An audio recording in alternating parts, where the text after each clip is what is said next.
Chapter 34, Evil Enchantment. Magic! What was this? There was magic in the air. It crackled with furious energy. Uma could feel it emanating from the seashell necklace and pervading the very atmosphere around her.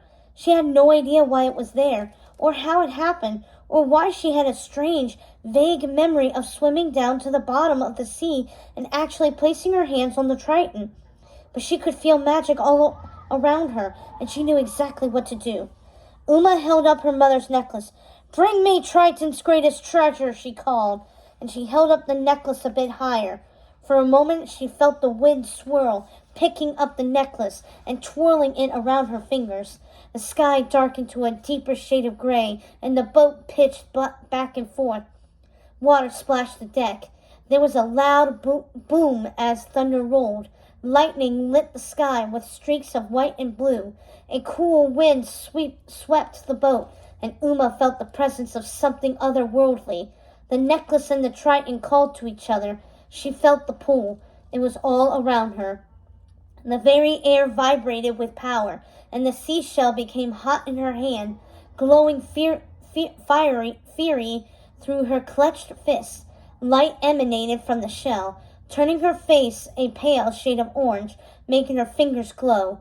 The wind blew her hair off her shoulders. "What's happening?" said Gil, as the orange glow of the seashell grew brighter and the power of Uma's sot drew nearer. Soon all of them were lit in shades of red and orange. The light pulsated, washing over them in waves. "I can feel it," Uma called. "It's coming up." A vortex formed in the water, a churning, swirling funnel, and there was something at the bottom of it. Harry peered over the side of the boat into the dark depths. "There!" he cried. Uma looked down, and she could almost see it. The tip of the Triton emerging from the bottom of the vortex. There it was, twinkling gold, just out of her reach. Closer, closer, closer. The Triton was rising now, flying out of the water. It was nearly within their grasp. The wind howled, and the rain poured down. The water spun in a furious circle, threatening to draw them down into it.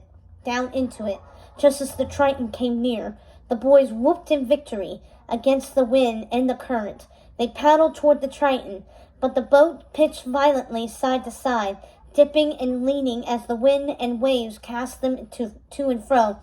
"Grab it!" cried Harry. "I can't keep this up much longer. In a minute we'll capsize and then we'll be swimming."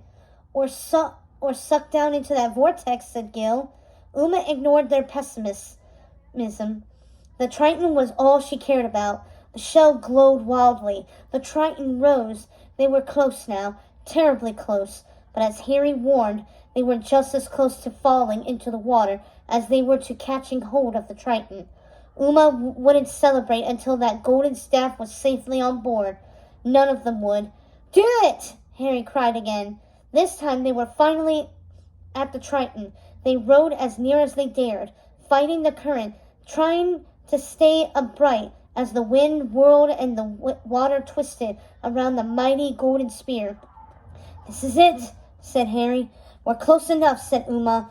Through the dark fog she could make out the shape of a speedboat on the other side of the barrier. She was sure its occupants had come for the Triton too, but they were too late.